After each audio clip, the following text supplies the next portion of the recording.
Welcome in, rockers and ranters. My name is Ryan, and as always, I'm joined by my beautiful co-host, Smiggy. That's right.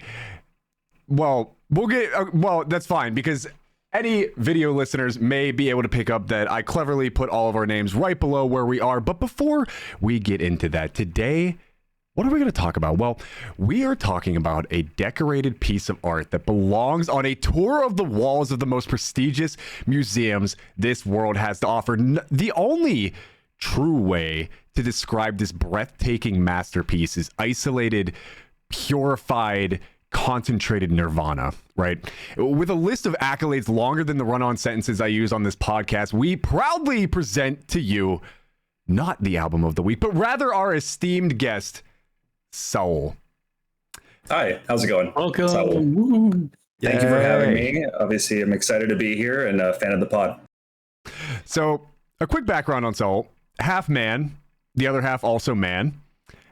A content creator for the last 5 years, living in the same realm as Ryan and myself over at twitch.tv. One of the kindest souls around, a son, probably a father, and one of the greatest ukulele players of our generation.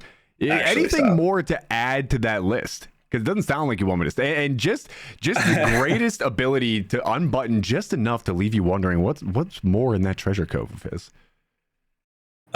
Starting with the first question, no, there's not much else you need to add about me. I'm just a fan of music. I'm a fan of just listening to new stuff, checking out some new artists, figuring out what else is out there in the world.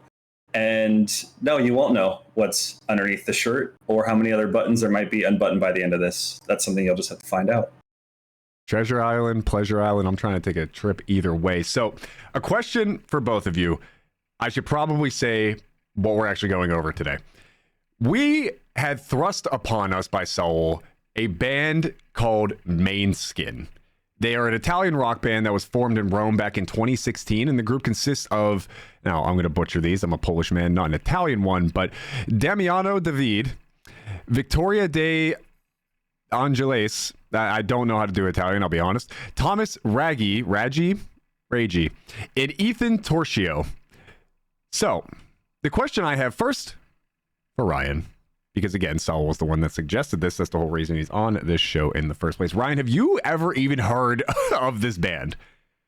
So when Saul said that he wanted to do this band in particular, I thought I had never heard of them before. But it turns out that over the summer, one of my friends said that his wife really likes them. And I listened to one song over the summer. I think maybe like 30 seconds of it just to hear what they sounded like. And that was it. And while I was listening to it, I was like, why does this name sound familiar? And that was why, because someone else had introduced over the summer. But like I said, it was like a 30-second clip. I was like, okay, some underground Italian band that no one's ever heard of. Let's give them a shot. And then I go to their Spotify, and their top song has over 2 billion streams. Like, what? Wait, really? Are you kidding me? I have the Spotify open. I did notice that. 2 billion. Oh my God. Their next most popular, 1.3 billion. The album we were listening to, every song is in like the hundreds of millions. I'm like, okay, so not underground after all. Very, very popular. But yeah, that was my history with this band. I had to look up how to pronounce their name too, because I wasn't positive. Do you have a correction for me? Because I've just been saying I've been saying foreskin because I'm, illiterate and immature, but what actually is it? There are those YouTube videos where they get like celebrities to sit there and they have a cardboard cutout of like most Googled questions. Yeah. And it's like, does so-and-so ever? And they peel it off. And it was like, how do you pronounce like the band name or whatever? They said that there's several different pronunciations. I guess it's maybe like a Danish word or something, but Manaskin is what they said on there. They said, and I'm sorry, Smigs, they said the only one they don't want people to call it is Mainskin. But that's fine, because I got some shit to say in return about this album, so they can tell me whatever they want. It has the symbol. I don't know the. Yeah, it has the Italian umlaut, but what does that mean? I don't know. That apparently means I don't know. But yeah, that's my extent with them, and I've been listening to them now the past couple days in preparation for this. Listened to the album several times through, and I'll hold my thoughts till later. So Saul, hi. What's up, gang? How? Tell me why we're here. Tell me how. Rather, we got here. How did you find this band, and what? Yeah. Because you gave us two different options. It was this or You Jimi can save the Hendrix. other options just in I case mean, whatever we do. Okay, that's fine. We yell out about 8 different options of what we're gonna do next. Editor fix that in post. you Yeah, won't so be doing basically, I had a couple different ideas in mind. There's just some cool bands in general that I thought would be fun, and I'm a big fan of Hendrix and other artists like that that might be just interesting to talk about. But over the weekend, I was with my brother, and he played one of the songs from Ryan. What's the name of the band? The correct name of the band? Mainskin. I thought that was the only one they didn't want. Maneskin. Is what they Manaskin. said. Okay. So I heard one of the songs that my brother showed me, and I was like, wait, this is familiar. And I checked on my own Spotify. I already had that song. It's been We're past past 2 minutes. I already had that well song past 2 minutes. I already had that song in my library saved. So I was like, oh, that's so random. I still don't know how I found this song. I don't know if it came from some like commercial, if it came from some movie I saw, some random band, like the TikTok, whatever the kids are watching. I don't know where it came from, basically. But Do you remember which song? well, it's their biggest one. So, Honey, Are You Coming? Which is part of the name of the album that I'm sure we'll get to in a little bit, because I think there's 2 different versions of the album. Correct. And I think I found out what the differences are between the 2. I can but- tell you exactly what the differences are between the 2. It's the first 5 But- songs. Is it the first 5? I thought it was Literally just the the first songs 5. at the end that are because there's a couple of Italian songs at the end. So what I ended up figuring out in that regard is the deluxe album is the one that we're covering today. So the standard edition is just called Rush ! Now it's called Rush. Are You Coming? And though that is a series of words put in a string together that hits home for me very hard. But what I had figured out is just the first 5 songs on the album are the new additions to the deluxe album. If you look on Spotify, though, it's a bit misleading because I think they have both versions, starting with Are You Coming Home or Honey, Are You Coming Home, whatever it is. That, from what I have found, I could be wrong here, and please point out in the comments so I could yell back if I did get it wrong, that shouldn't be on the standard edition. That was supposedly a new addition to the deluxe edition. And I believe that means the song, oh God, where is it?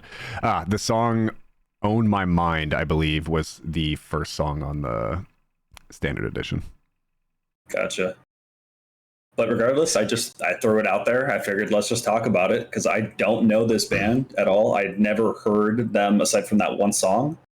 And I had no idea they were Italian, which doesn't really mean anything, but it's just another wrinkle into the fold because I didn't know. So, Yeah, I mean, they the were last formed two in bands- Rome. Yeah. So they were formed in Rome in 2016, and a little background on them. We all obviously crave the attention from the ones we simp for most, but imagine hitting national levels of fame, right? And, something only Ryan here will achieve of any of us at some point here. But in 2017, they finished second on the Italian version of The X Factor. So that is kind of where they hit like their first big break. It wasn't until 2021, though, that they became a bit more notable on the international stage. So my next question to you guys is, have you ever heard of the Eurovision Song Contest? Yeah. I have, yeah. I think in the last couple of years, even more so. Yeah, so I can't remember exactly what year it came out, but they made a movie around it with Will Ferrell and Rachel McAdams, which fantastic. I don't honestly remember a damn thing about it because I watched it with an ex and we kind of compartmentalized those things in a recycling bin.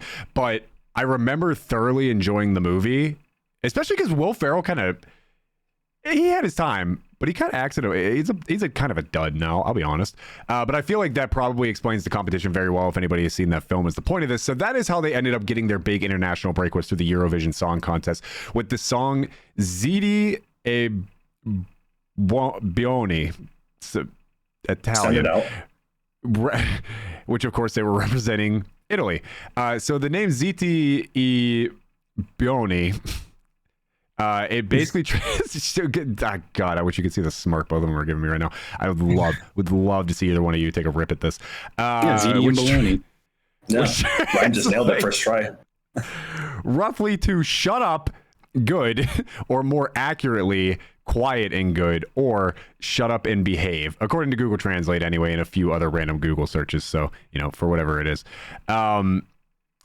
So they're basically known for their energetic performance. You can hear all of this in the album, which is both a good and a bad thing for me, but we'll get into that in a minute. But they're known for the energetic performances, a glam rock style. You can kind of tell by their fashion that is, honestly, it would make the love child of like a theater kid in a 90s hair band look like it dresses very bland and like they belong in a convent. These guys they let their freak flag fly. Can I interject real fast when you said, Please do. Yeah, something when I was looking stuff up about them, it says all of the members have different influences that they've pulled in, but the one that they agree on, and they said when it comes to music and fashion, is Harry Styles. So do with that information what you will, but A very go on. not flamboyant in a positive way, and I mean fashionista, right? Yeah.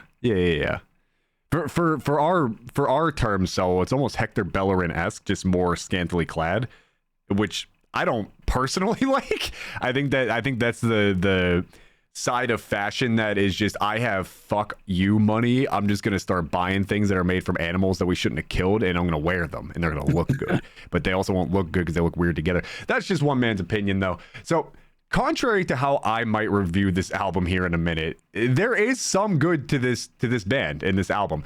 Their success has helped bring rock music back into the mainstream pop culture. Now, this is something that we've talked about a bit with bands like Poppy and Baby Metal and all of that. They kind of intermix a bunch of different genres together.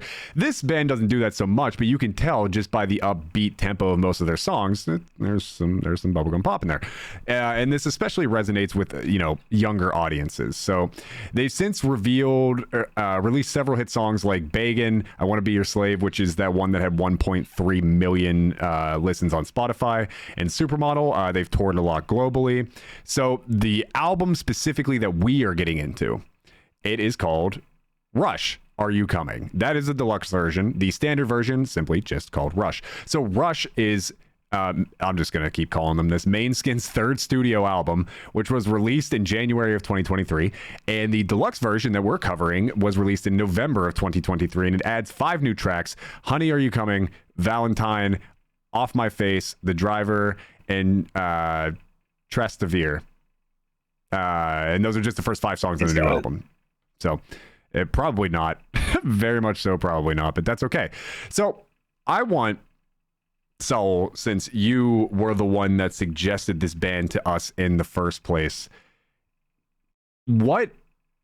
actually, you know what? We usually say this for a little later, but what is your favorite song off of this album? Let's get started in a good manner here. So going back to something you mentioned right now, because I again noted that there were like 4 or 5 songs different between the standard version and the deluxe, right? I thought it was the songs at the very end, just about the songs that were like specifically in Italian. Seeing as how it's the first 5 songs on the deluxe track, it's actually so funny because I have notes that I wrote down as I was listening to them, and those 5 I think have a very strong start, and then there's a certain pattern to it. But as you go through the rest of the album, and we'll talk about it more a little bit in a second, but there's another pattern that starts to develop that wasn't always my favorite. But out of the first 5 songs, I really liked a lot of them. I liked Valentine quite a bit because it has this, speaking of like flamboyant and like bombastic, right? It almost feels like this operatic, like goth, like story. It has this like really, really layered sound to it. That's a ton of fun. I really enjoyed it. And I like that it feels like every other song. It's kind of interesting. I don't know if you guys noticed the same thing. Every other song for the first, really, it feels like 7 songs, kind of goes fast and then slow, fast and slow, where they do have a ton of energy and they are not afraid to show it, which is like fun and it is catchy, but they also can slow it down. And Valentine was that first one that kind of slowed it down and just allowed you to get a little bit more into something that's different, show off some range, which I thought was fun. So I really like Valentine. I kind of enjoy Off My Face. I think there's 1 or 2 songs specifically that just like I don't know why. I just get annoyed when I listen to them, which doesn't mean that I dislike the band, but I can't help but just like roll my eyes a little bit. I'll say one of them, which is Blah Blah Blah. Ah, That's my yes, favorite yes, one. yes, yes. Okay, Best so- song on the album. But here's what I want to add about that is that when the song starts, it annoys me, and I just feel like I want to like shove whoever's next to me. But there's part of the song where I'm like, I know what they want to go for, and I feel like maybe they either didn't commit all the way to it, which I don't feel like is the case. Maybe they just didn't hit the mark, but it didn't hit the mark for me specifically. So I don't hate the artist, but part of that song, the first half, like I said, just for some reason just fills me with this burning desire to, I don't know, just be a jerk. It's because they're an industry planted band, in my opinion, to be honest. And I'm gonna. It's because you hit one of my big points in a good way and a bad way. And Ryan, I'm gonna have that same question here for you in a minute, and an additional one. But real quick, I just want to say that you mentioned how they have like a really good energy to them, and I do think that one of the biggest shining bright spots of this album is it brims with swagger and confidence of a band that's kind of like stretching more into international territory. There's a lot of dynamic elements in the performances and the arrangements, as shown by their ability to bounce between trying to appeal to a more Italian audiences, like you said, with those songs that are purely in the Italian language. And then, of course, doing a bunch of their songs that are, English speaking, which will appeal to those audiences more naturally anyway. They have tracks like La Fine, Il Dono della Vita, some of these things that go back to their Italian roots. The thing that you did say that piqued my interest in a bad way is Blah Blah Blah, because that song is so unfathomably funny to me because of how bad it is. And it falls into the category of lyrical simplicity, where a lot of their lyrics on this album are criticized as being cliched or superficial, which is why I just called them an industry plant.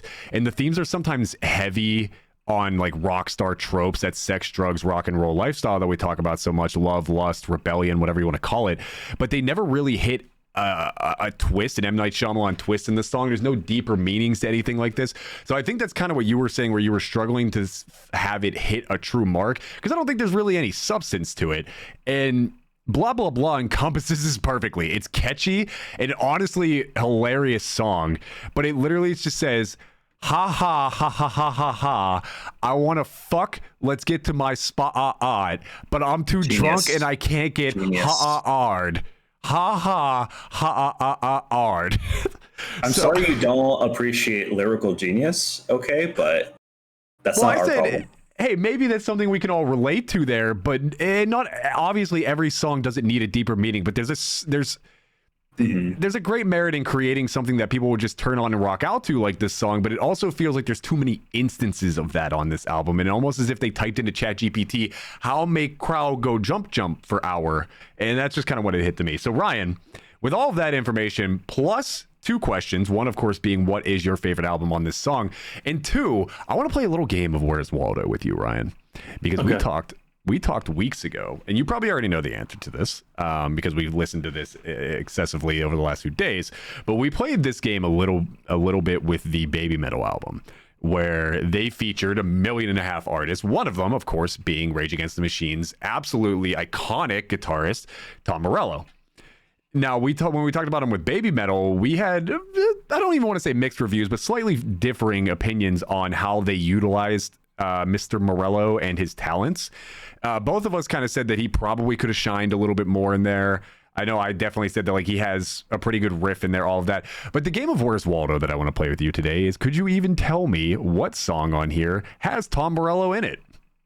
Yeah, I think so, because the guitar parts and the solo and everything, it's got that real high-pitched, squealy, funky kind of guitar. So I think it was really cool that he was a part of that. And that's one of the songs that I really liked. And I think there's 5 of them on here that I put on my own personal playlist, a playlist that I have just anytime I hear any song that I like, doesn't matter the genre, I just include it on there. Gossip was one of those. Great song. Mm-hmm. And going back to Blah Blah Blah. I'm sorry, but is this the first time you and I agreed on a top song? Is this the first time we both had the same top song? Because mine is also Gossip. It's in my top 5, but Blah Blah Blah might be my... I don't have any lyric tattoos yet, but blah blah blah might change that soon. So I'm just throwing that out there.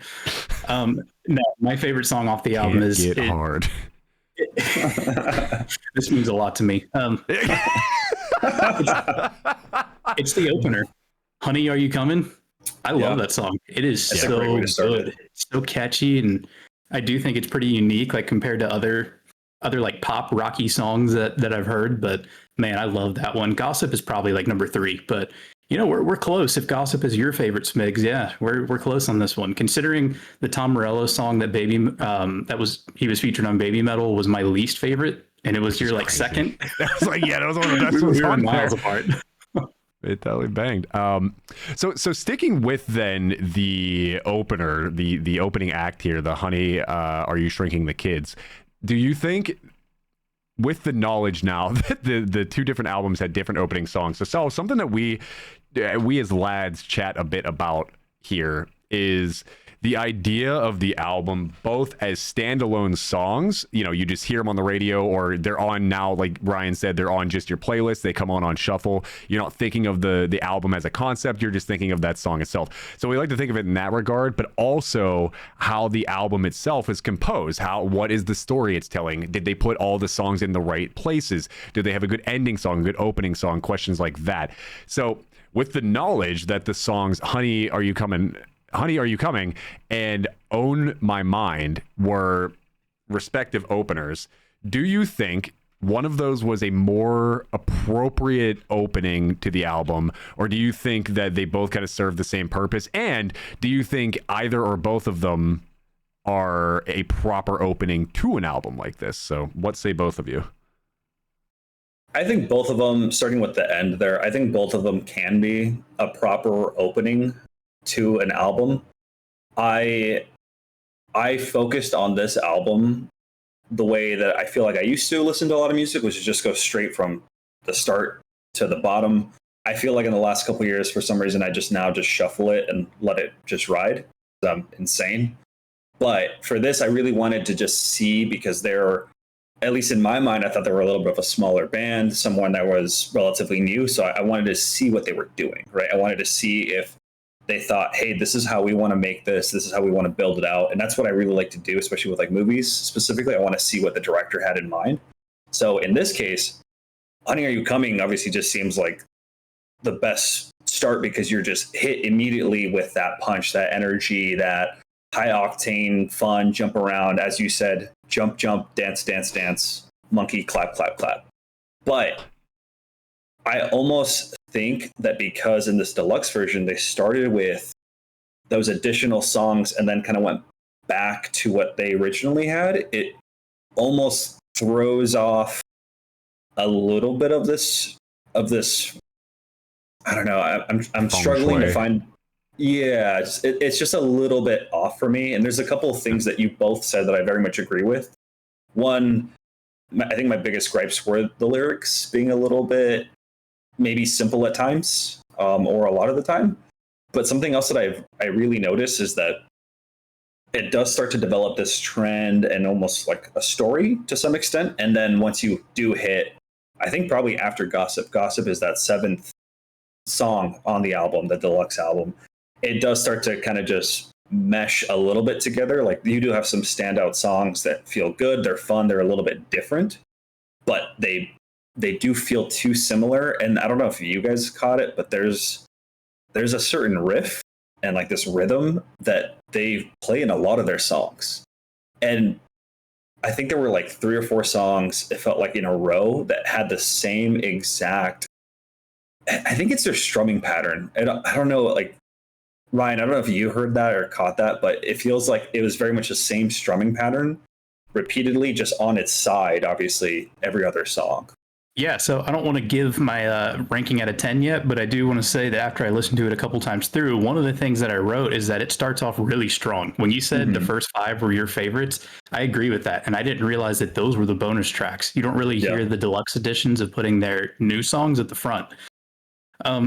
One of the things that I wrote was that it kind of overstays its welcome. This album's over an hour long.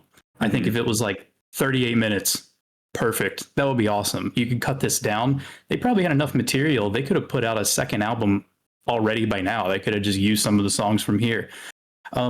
Surprisingly, the ones that I saved to my playlist, I don't think any of them were released as singles. Maybe Gossip was. But for the song Mamma Mia, I wrote that it sounds like the opening song. I really like the opening song, but I don't want to hear it twice. Mm-hmm. So I agree with what you're saying. Yeah. I think the first half is really good. And by then, I'm kind of over it. Yeah, I very much agree with that. What I wrote down in my notes is that less is more, because it does just, like you said, it overstays its welcome. It feels like it just gets a little too repetitive. And you just cut a handful of these songs, like you said, maybe made them a second album, or I don't know, maybe just reworked them a tiny bit. I think it would have worked so much better, because it just starts to blend in too much with one another, where even now I'm looking at the set list and I'm trying to remember what every song sounds like. And I think the songs that do stick out are because they do try to just really focus heavy on like the bass or something like that. Like I think Gasoline does like very, very heavy like bass, which even right now I can't fully think of, even though I've listened to the song or the album however many times through in the past couple days. I mean, Mamma Mia, I think the first time I listened to it, I was just I was not confused by it, but I was just like, this is an interesting song. And then I think afterwards I was like, okay, I know why I was kind of okay with it. And it's, as you said, right, it sounds a little bit too similar to the opening song, which is probably the bigger song on the album. And it's crazy because the last two songs, Supermodel and Loneliest, I know Supermodel maybe seems a little bit more poppy, but Supermodel and Loneliest feel so different from basically like, what is it, Gasoline or even Time Zone, I guess, all the way down. It feels like the same thing. And then it ends, I think, well. Like I like Supermodel.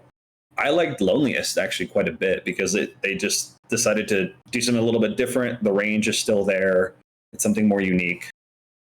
With what you're saying, I'm looking at my own notes, and I have longer notes in the beginning, like The Driver. I like that it's slower, but still catchy during the verses. It picks up, and it picks up like or during the chorus and after the chorus. I think the bass is really good. One of my favorites, the one that comes after that, I don't know how to pronounce it, Trastevere or something like that. Trastevere. Yeah, I'm not always into acoustics. I was trying to go Italian, I guess. I'm not always into acoustic songs. I think that's just a place in Italy, by the way. I could be wrong about that. Oh, is it? I thought it was Transylvania the first time I saw it pop up on my phone. So, but I have like Dracula flow. I'm not always into acoustic songs, but this one sounds so good. I added it to my playlist. It's really unique compared to normal rock acoustic type songs. The vocals are great. I like the melodies. His like gravelly voice over the acoustic song, I really like. So those are like the beginning notes, and then when you get down to Feel, I put didn't do much for me. Gasoline. I like the bass. It's not, if not for you, fine. Read Your Diary, fine. Nothing stood out. It was just these are good, but nothing is really like standing out like the first part of the album does.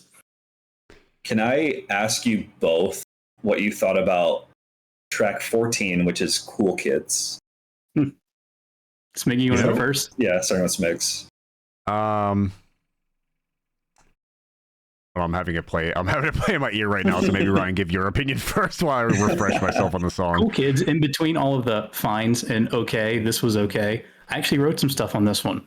I like that it's different from other songs in the album, but I'm not sure if I like it or not.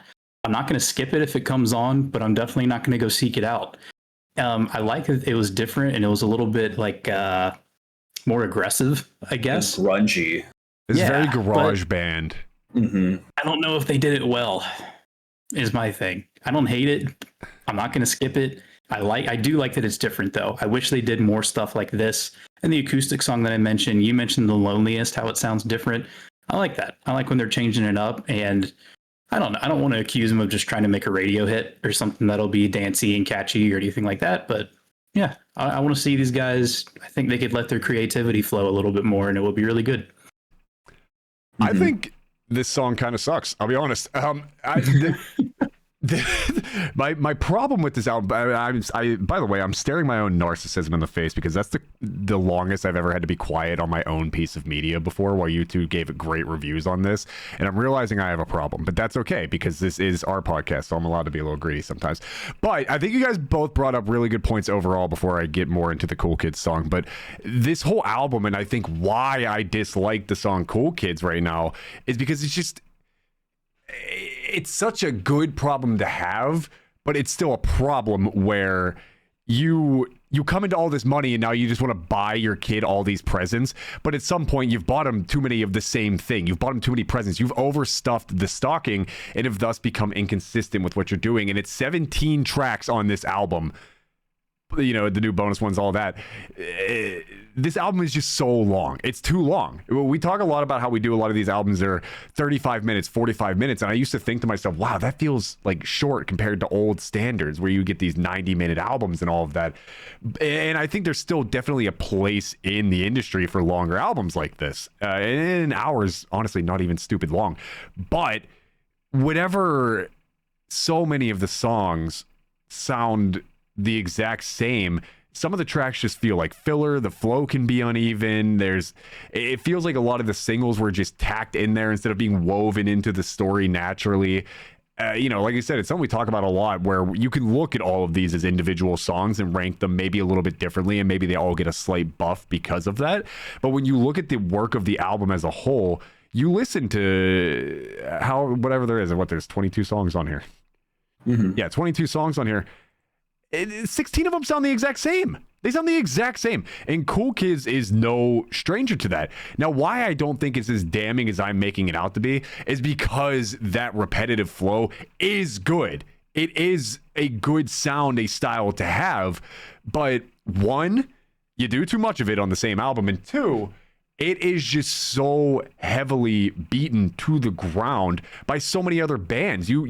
They have such this risk of blending in where not having a consistent sound is a bad thing. Standards are formed by long-standing success on a certain formula, but rock, pop, glam rock, these tropes are all well-trodden ground. It can be hard at certain moments to distinguish this band from other bands of similar sound. So, the album leans more toward fulfilling the expectations of the genre rather than doing any subversion.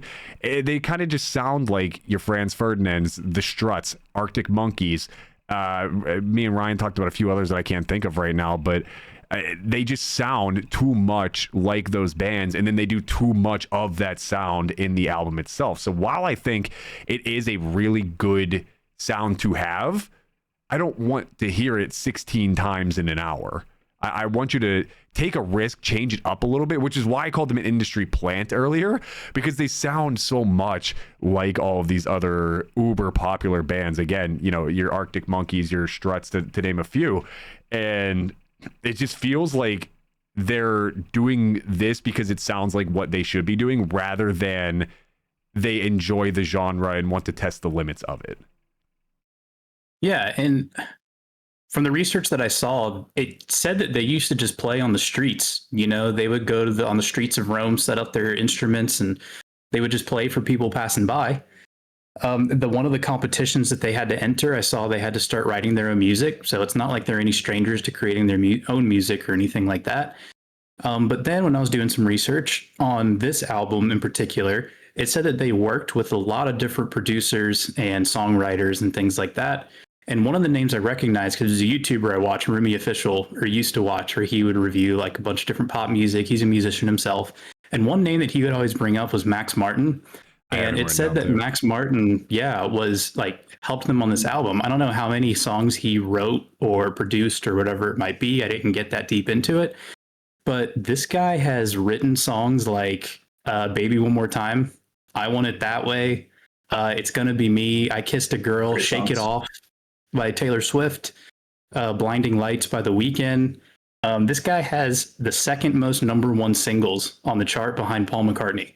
So this man is no secret to writing super catchy, these songs are going to blow up pop songs.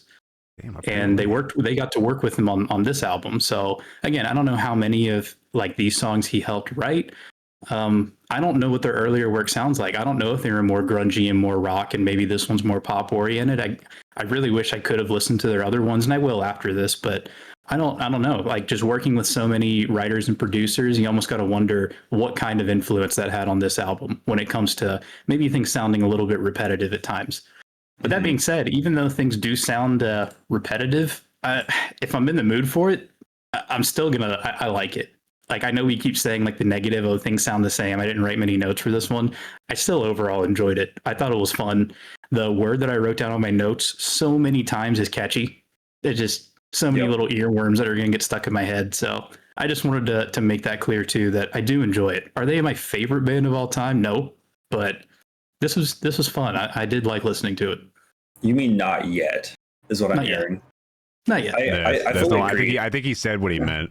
But if you want to change a man's words on him, by all means, feel free. I want to also add that obviously lyrics are something that I brought up. I understand that they're European. I could still bag on lyrics that seem simple, even if it's not their native language. I mean, they're writing this album in a specific way, and it's totally fine because I'm also trying to focus on the general sounds, and the riffs themselves are still very similar. So I think there is a simplicity in it, which is totally fine, as Ryan said, because if you're in the mood for it, like, you're in it. It's fun. It's energetic. They have some similar to Ryan. I wrote down catchy a lot as well. They have super catchy, like these hooks and whatnot in songs that really just like keep you engaged. But I think it really just locks you in. It's like the movie Barbarian, if anyone's ever seen, where like the first part of the movie, you're so focused on the one part of it, and then you're kind of letting that momentum carry you on to the rest of the movie that takes a really different shift. Except in this case, it's not so much of a different shift. It's more of just not exactly what you were maybe expecting. And you just let that carry you all the way at the end.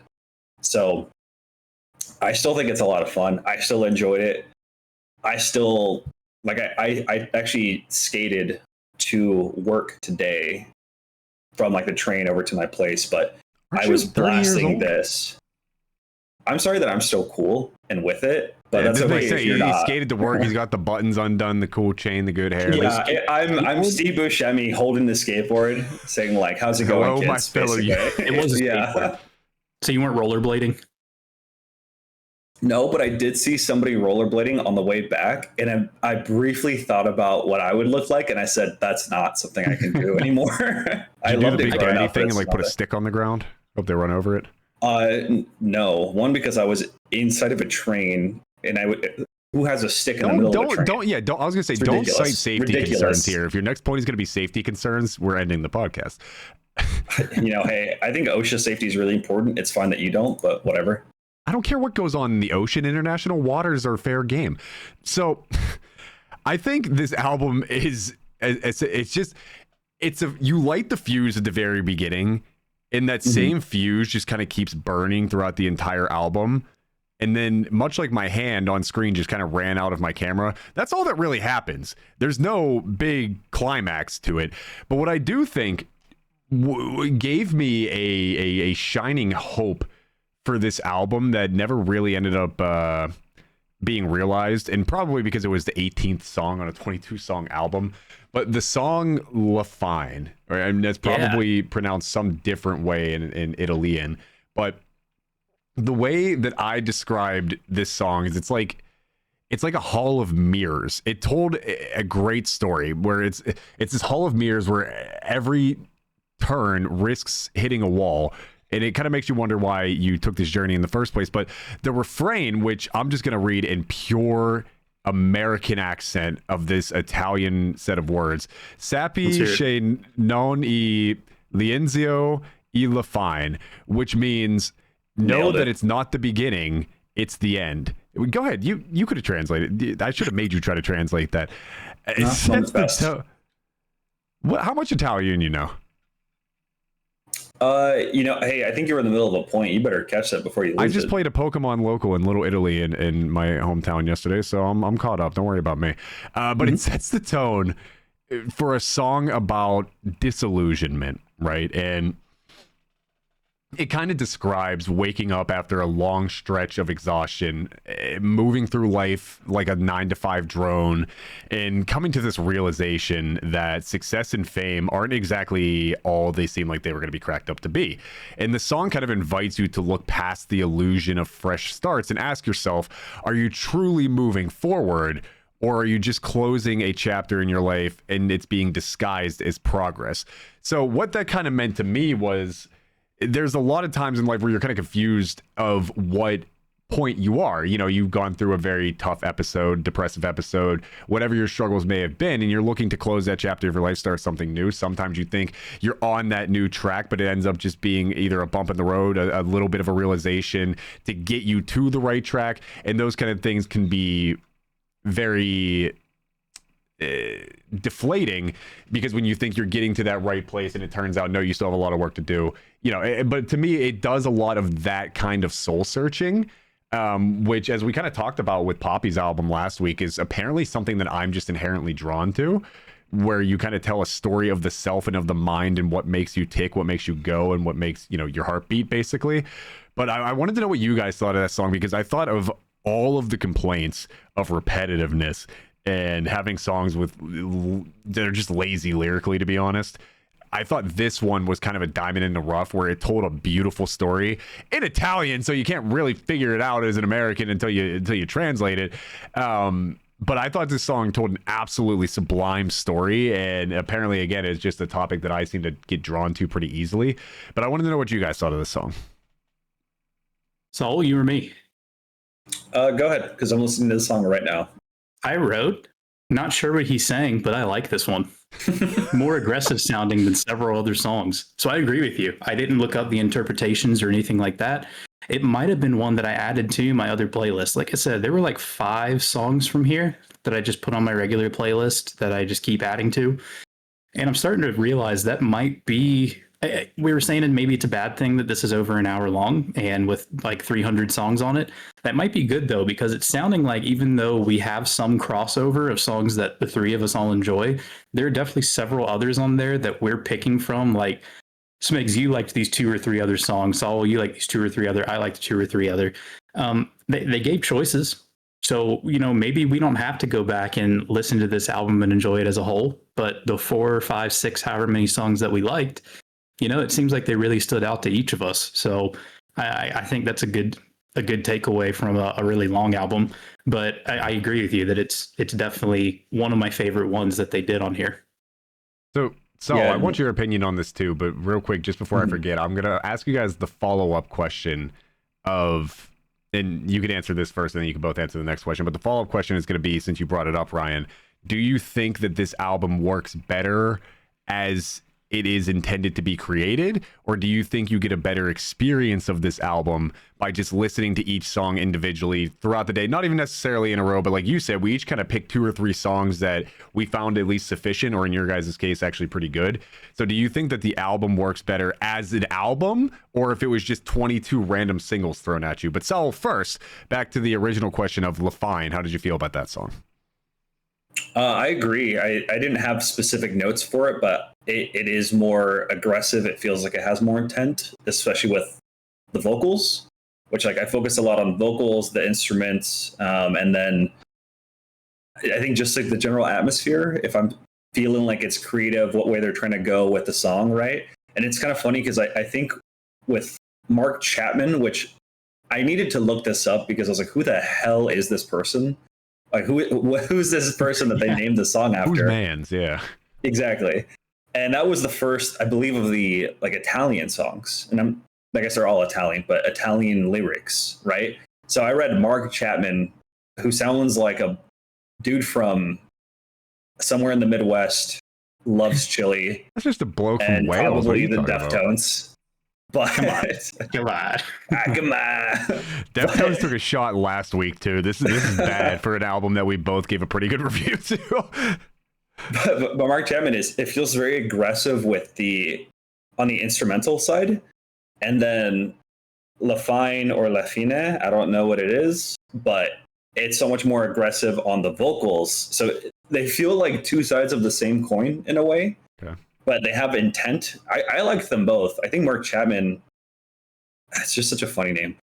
Marty Chapman has like a very like awesome final third of that song where I think they are just riffing off of one another, and it feels great. And I'm gonna like quickly put it on too, just to like remember here. Yeah.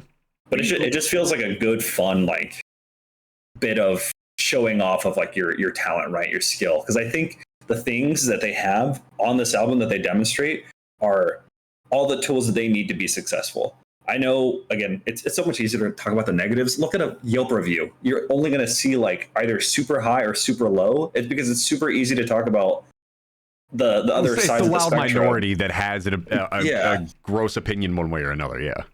But things are complex and not everything is just so black and white, right? So there's a lot of different things in between. But I forgot my point. Back to you, Smix. I think the point I believe is you were saying Ryan is LaFine, but continue. What was his point, Ryan? we keep saying that this is too long and overstays its welcome, and it shouldn't be over an hour, and 20 however many songs is too much. But I think collectively over this podcast, one of us has said that we like every song on here. You know, if we could go through each song and say, do any of us like this one? One of us would raise our hands. I'm starting to think like, I don't know, like 18 of these songs, at least one of us enjoys. Maybe they did something right. So let me rephrase because I think you're wrong. So let me rephrase. No, I don't think you're outright wrong, but I do want to rephrase the secondary question that I asked you. And so I don't know how many episodes of our podcast you've listened to before this. The correct answer is 10, by the way. 10. Well, 11 with my update, which is 12. crazy. You wouldn't have listened to the 10th because I just uploaded it about half an hour before we started recording. 13. He put it on 2x speed. 2x. Oh, we're a 2x podcast. That sucks. So my second question to you guys was, do you think that this album works better as an album or is just a bunch of different individual songs? And I think without speaking for you guys, what the overwhelming answer from all three of us is going to be is that it works way better as individual songs. Because like you said, we each kind of picked 2 or 3 out of here. Throughout 22 songs, if you listen to each one of them individually, one of us probably would say it's at least, a sufficient thumbs up. But the rebuttal that I would bring to that is, especially for the sake of our podcast, we are reviewing an album. We're not reviewing individual songs, right? Yes.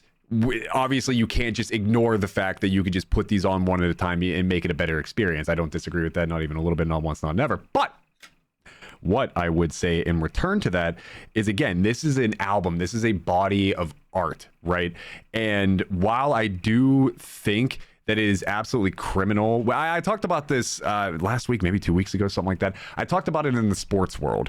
So let's say you're an NFL quarterback, and you were the peak of the peak. You were the Tom Brady or whatever, and you start to slowly decline. You get older, you lose your athletics, all of that, and people start to say, hang it up before you destroy your legacy, which I've always thought is kind of bullshit, because even if you have 2-3 bad years at the end of your career, you still did all of the good stuff. You still did all of the record breaking, this, that, the other. Now, how that would apply to music is 22 songs. Let's say 11 of them are really good. That does still mean 11 of them are really bad. And I think in the context of a full body of work, unfortunately, it is a consistency thing where, yes, we could take 11 of those songs away and be like, these are amazing. We could put these on our playlist. You can do a road trip to these. You can do whatever. But when you're listening to the album as a whole, it's, okay, this song's great. This one's not that great. This song's amazing. Oh, this one actually really fucking blows. This one's awesome. This one's talking about how he can't get an erection anymore. It's too up and down for me as a full album, where I think the inconsistencies of it, to contrast what I was just saying about a sports career, where those downs shouldn't take away from your ups. I think in the realm of one singular album, I think those lows do take away from the highs, because then you come away from the full experience being like, well, sure, 1 or 2 good songs, but that album kind of sucked. And then maybe you just never listen to it again, or maybe you never download those 2 or 3 songs because you just got so disgusted by the rest of the album. So 2-parter is, 1, do you guys think that this works better as an album or individual songs? And 2, do you think the idea that as an album, this maybe has a good amount of misses or at least below average songs, do you think that destroys or hinders the greater ranking of what would otherwise potentially be a pretty good album. I'm gonna take this first before it escapes my monkey brain there, Ryan. No, go for it. So the original point I was gonna make is that I think the band has all the tools that they need to be successful. It's just about putting it together. Yeah. And as far as the album goes, because I fully agree, I think if you're reviewing an album, you have to look at its entirety. You can have an album like you can have one song that is just like a global phenomenon, you know, hitting all the records, all the highs, enough to like basically make you rich on its own, right? Like you can have an album that has that. But if the rest of the album is just ass, then no one cares about that album. No one's going to buy that album necessarily, or I'm sure people might, but you want to put something out that feels like you're telling a story or you're sharing some of you, you know? And I think for the first time that you listen to this, it almost feels like you have to listen to it in order, because as it's been stated and kind of as what I've said as well, it feels like you build up this strong momentum. You're going to the top of the roller coaster, and then after like 6 songs, you go down, and then you basically just let it keep carrying you. So I don't like when I'm listening to music and I feel like I can't tell when a song has started or ended. And that's just a little bit of what happened to part of the song. Fucking sleep token, man. So it's not the first time we've run into this. Yeah, so I agree with what everyone's kind of saying, and I agree with what you're saying there, Smix, as far as its entirety that you have to look at. It's a whole body of work. And I don't think that there's terrible songs on here that not a single soul is just gonna completely hate to the point where they're just like, I'm shutting this whole thing off. We've had our reservations of blah blah blah. Cool Kids, for as much as I don't like the vocals, because I think surely that's somebody else that's singing, right? I think that was somebody else that's in the group that's singing. It's not the main vocalist, because it sounds very different. And I get that it's supposed to be a little bit more grungy. At least that's what it comes off to me, but I'm pretty sure that's someone else. Am I crazy?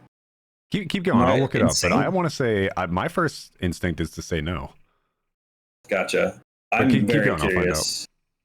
But that's generally where I'm at with this. And again, it's not hating on the album, the band, the people, because I think they have all the tools they need to be successful. I think they have great energy. I think they have that spirit that embodies somebody who probably thrives in this kind of environment that's very, very tough.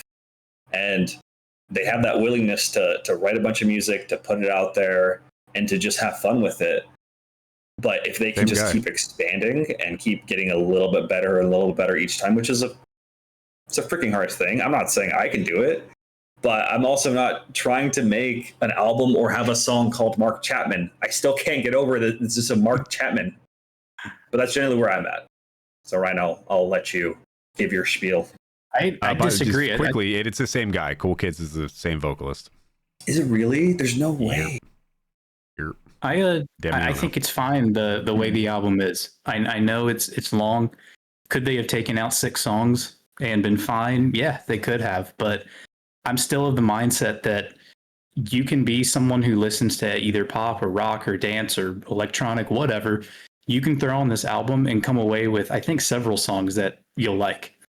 It's going to be different from other ones. If you like slower, more acoustic songs, it's on there. If you like bubblegum pop, dance, catchy stuff, it'll be on there. If you like the more aggressive stuff, you'll find it on this one too. I get what you're saying, how like if you're going to listen to an album front to back, maybe this one isn't it. If you're judging this as like its entire body of work, yeah, you can't give it the same grade as if you were to say, okay, I'm ranking my 5 favorite songs this rank, this grade. But overall, as an album, the overall grade is going to be lower.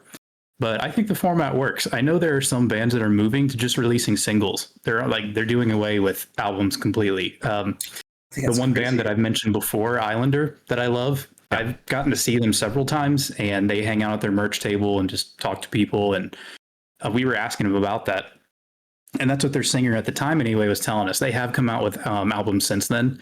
but they were toying with the idea of we're not going to put out albums anymore. It's the Spotify singles and all that sort of stuff that gets you the views, and it's what reaches the most people.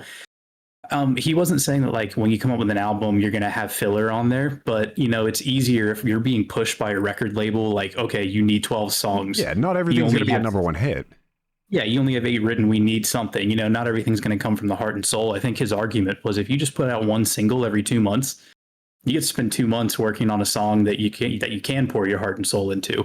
And instead of waiting 3 years in between albums, there's a new song coming out every 2 months. It might be the same amount of content in the end, but yeah, I don't know. Could this band be something like that where every 2 months they put out a song that they really work hard on? Yeah, they could, but I think the way that they did it, it worked out fine. I think someone is going to listen to this album and come away with several songs that they enjoy. I feel bad for that person, but I do agree with the idea that I think if you haven't noticed, Saul, there's an angel and a demon on this podcast usually. We got to have both sides of it. The good news is I usually come to the light by the end of the podcast. I think this is the first album where I don't think I'm going to do that. I think so.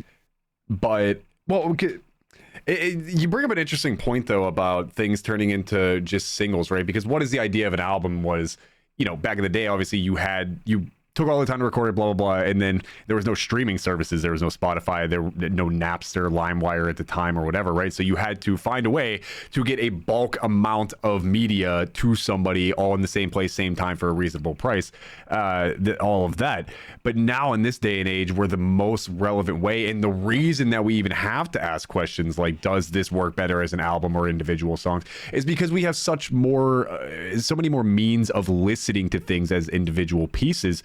And I think I never really thought of it that way, but I think some bands would succeed more from just outright releasing singles, trying to go the route of, having your stuff played in the background of TikToks like we talked about with Deftones. And I think this band portrays that immensely because so many of your songs sound so fucking similar.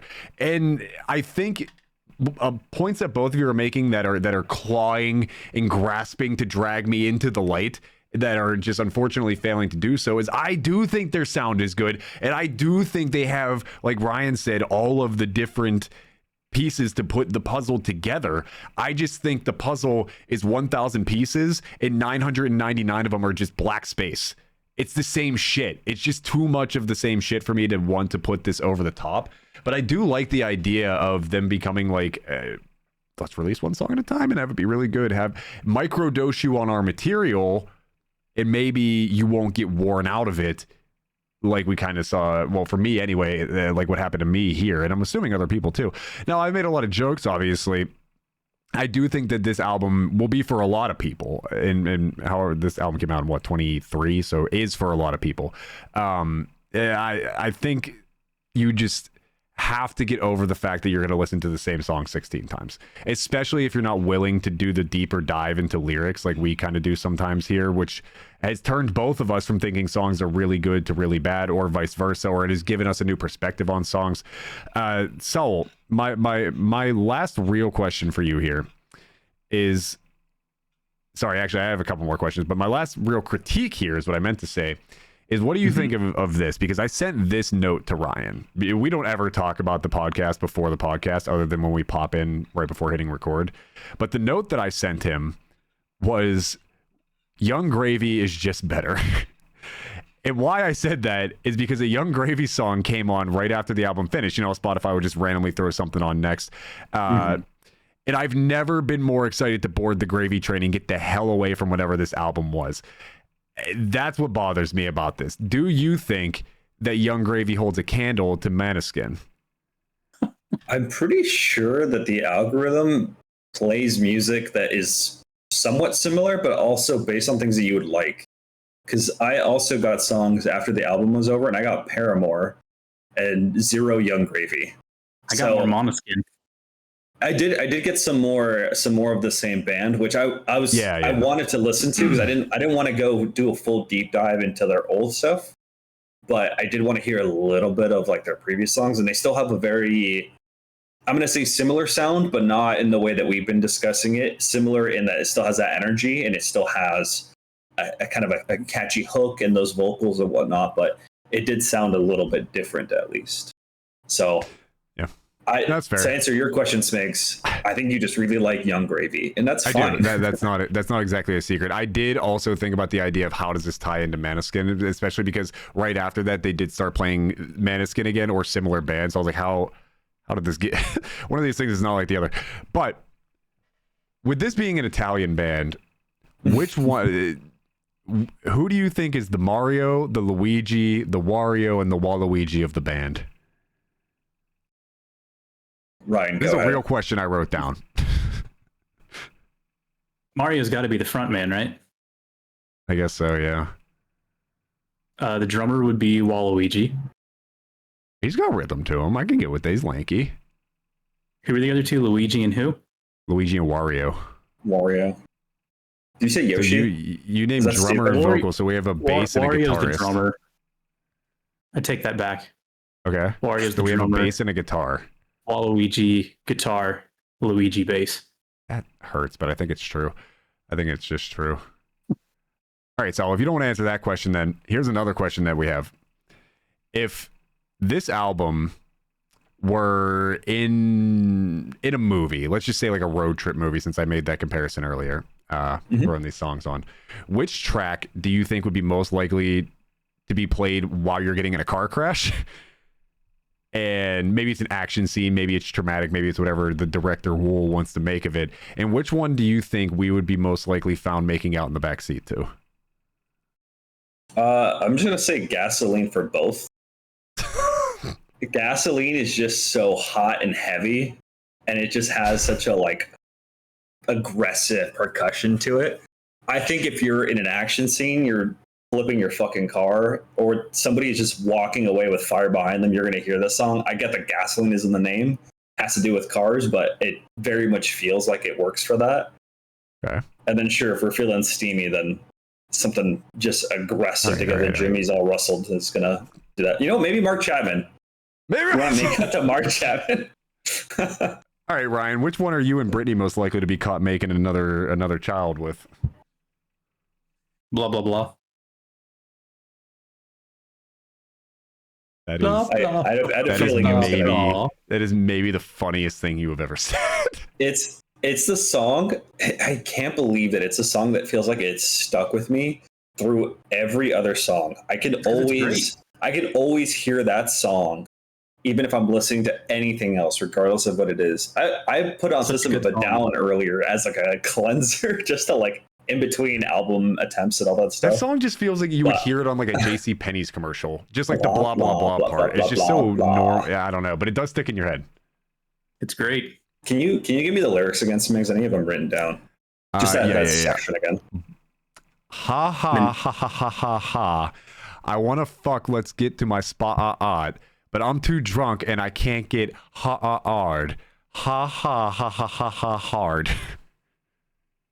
What'd you get? Maybe I don't know how you don't dance to that. Aww. Crazy. Yeah, well, mostly because I read it like the spoken word of a slam poetry reading. But it could be. It could be. So honestly, I think that's pretty much everything I had. We've hit our hot 60 here, like we usually go to. So let's get to what's up. Oh no, I wasn't interrupting. I was just saying once you finish with that, we should give our rankings. That's exactly what I was going to say. I have some reviews just a couple that I can read to you. Okay, hit us with the critic reviews first, and then we'll do ours. First, okay. Critic reviews. So I'll go with the ones that we see frequently. Metacritic, which takes, I found out, several different critic ratings and averages them together. Got a 65 out of 100. Clash, 7 out of 10.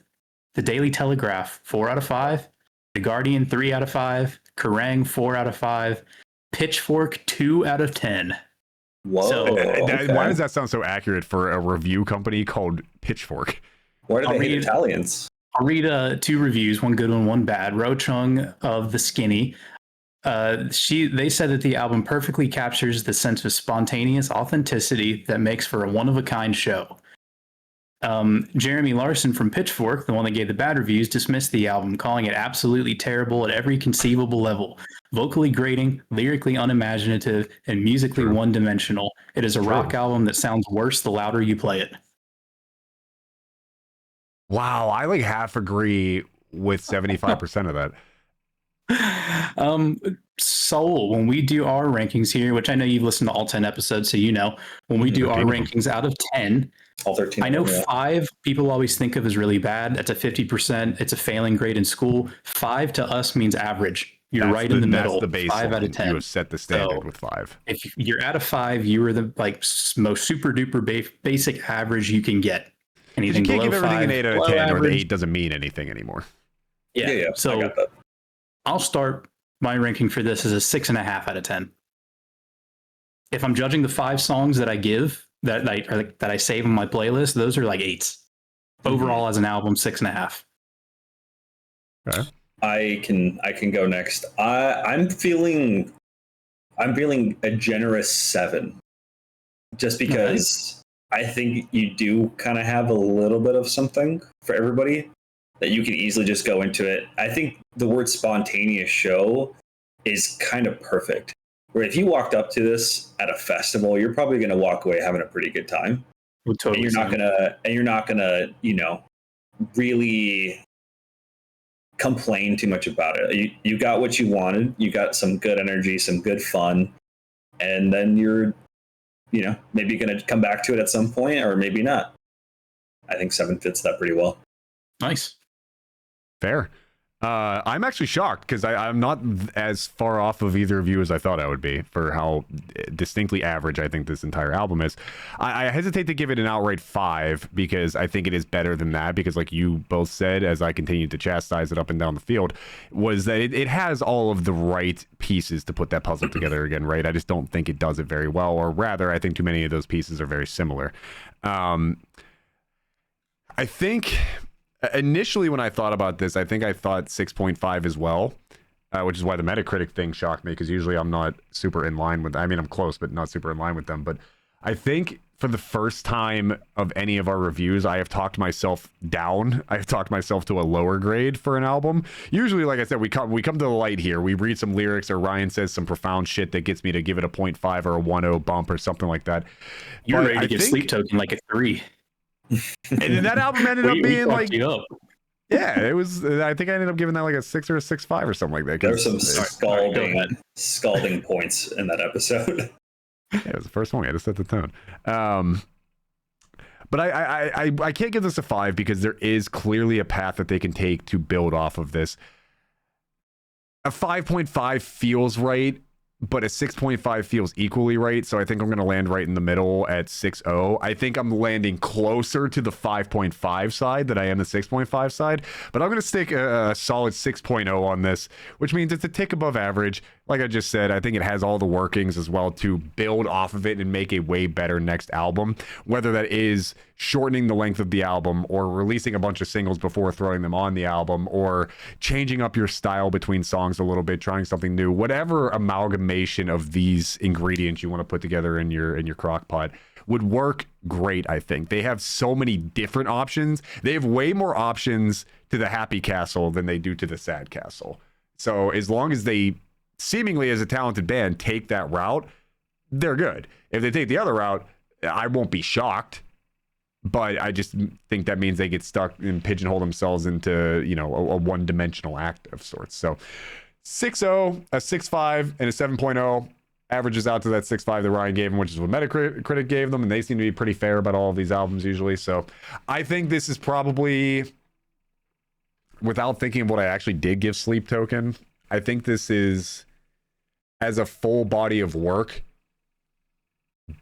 better than the Sleep Token album, but I think the Sleep Token album had much higher highs than this did, but lower lows than this did. You're hurting this man right now. Yeah, the title of our Deftones episode is it Deftones or are they tone deaf?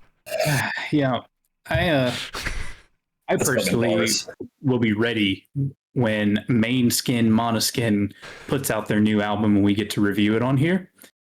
So I don't hate them, but saying that it's worse than Sleep Token, or sorry, better than Sleep Token, it does hurt a little bit, but it's fine. I get it. I think I gave them both 6s to be fair, and I think Sleep Token has, again, they have better stuff. And Sleep Token is a band. All the rest of their work way better, light years better. It was just that album again. That was the originator of the when does this song end and when's the new one begin for us, and that was the first episode. It was the first 5 songs of the album, but that was then. This is now. So a 6.5. I think that's pretty good. So, thanks for joining us. Do you have anything you want to plug here? I know we don't really do the content creation too much anymore, but anything you want to plug? Not a whole lot. Just thanks for having me. I'm glad we kind of took a chance and you guys just rolled with me on this random album that I threw out like just pretty much a couple days before this. And it's always fun to divert from something that I already knew, like some of those other bands that were fun, but I've listened to them a lot as far as like other music and other albums. So it's cool to just dive into something new. I think that's what it's all about. And I do want to challenge you guys on air live in front of millions to maybe also look at the other parts of the world too. I mean, this is an Italian band who had a couple of songs that were very specific into. You know where Baby Metal's from? I understand that, but I'm saying keep going. There's a lot of Spanish and Mexican bands that are really good and have a ton of music and had a ton of just like. If you really want us to do Bloody Wood, we can do that. We'll review that album. I would anytime. love it. Nothing more. Do you have any Mexican give us rock a or metal suggestion bands for something Hispanic? I'm gonna throw out one of like the biggest kind of like Mexican bands, which is Maná. I think they're freaking awesome. I've listened to them for pretty much all my life, and I also took my parents to go see them in concert. This was like 2 years ago, and I've never seen my mom go more like ape shit, basically listening to music. So it was a ton of fun, and it's just something I'm always gonna remember. But they're a super fun band. And awesome. they still have kind of like that rock star mentality, even though these dudes are. Can you spell the name of that band so I can put it in our topics channel? It's just Mana. There's a couple accent marks in there, but just type in Mana and you'll find it on there. I'd be down. Yeah, no, we definitely. I know where definitely, Baby Metal is from. No, I know. No, on it, we that. After doing Baby Metal, I love all of these more traditional ones, right? We've done Sleep Token, Linkin Park, Avenged Sevenfold, System of a Down, Dan Malachi, whatever, Darren Malaki and his band and all of that. But whenever we started to do, again, like Poppy's American, but Poppy has a different sound. Baby Metal is from Japan. Obviously, this band is from Italy. I like diving into these bands that challenge the idea of what metal is, because I've said it 100 times, at the core of it, as a metalhead, metal being my favorite genre of music, I'll listen to anything that's not country, but as metal being my favorite genre of music, I like thrash metal. I like being able to throw my neck out in the shower head banging and have to use an airport neck pillow as a neck brace for 2 weeks. That's the kind of shit that I get into. But whenever these other bands like this challenge the boundaries of what traditional metal is, I like it a lot. So I'm definitely down to continue to branch out a bit in that regard. But yeah, so this was Manaskin, Rush, Are You Coming? The deluxe version for anybody who wants. And yeah, Saul, honestly, thank you so much for coming on. The reason we asked is because obviously, we streamed together for a long time. You are one of the easiest people to do content with, and you fit into this podcast very naturally. I thank you so much for joining us. And we don't stream together anymore, but if anybody wants to watch us do an occasional stream, such as a charity stream for Extra Life sometime in November that we'll talk about more, you can catch us over at twitch.tv/Critical Role and find us there. But outside of that, Sal, I can't thank you enough for joining us. This was everything I had hoped for and more. So this was Maneskin, Rush. Next week, I don't know what we're doing, to be honest. I mean, we just put Bloody Wood and Mana and a few other things in our... we have Star Set coming up too, so maybe that'll be it. But maybe this one will just have to be a little surprise for you guys going into next week. But I think that's all we really got for this. So I am Mark Chapman, joined by my lovely co-host, as always, Ryan. And our lovely soup du jour, Mark Chapman. That's right. From Mark Chapman, and Ryan, thank you all for rocking with us. This was Manaskin Rush. Are You Coming? Next week might be Star Set. It might be whatever we feel like doing. Remember, slam that bell, 2010 YouTube style. Subscribe. It helps the channel a lot. If you guys have any suggestions for bands, albums you want to see us do in the future, please feel free to do so. Otherwise, again, thank you for rocking with us. I'm Smiggy. This is... Oh, Rock Rants. Wait, fuck. And Rock Rants. Love you all. Ryan. See you Bye. guys next time. So which one of you is paying my appearance fee or